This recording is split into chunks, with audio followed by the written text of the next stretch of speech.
Hey there, it's Bryson from Bold. In this video, I'm going to show you how to switch the subscription widget selection from the one-time purchase to the subscribe and save option.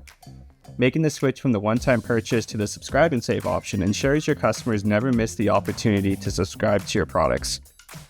Please note that your customers are still able to change the option to one-time purchase if desired. However, defaulting to subscribe helps improve conversion by reducing the number of steps it takes for your customers to subscribe to your products.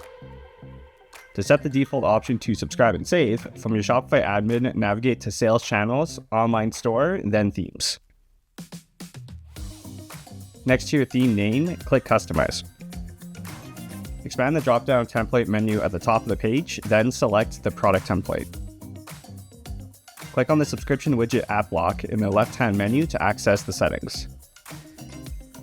Check the box next to Default to Subscribe, then click Save. Once the page is saved, navigate to a product page that contains a subscription widget. The subscribe and save option should be selected by default now. And that's all there is to it. For more information on Bolt subscriptions, please visit our help center at support.boltcommerce.com. Thanks for watching.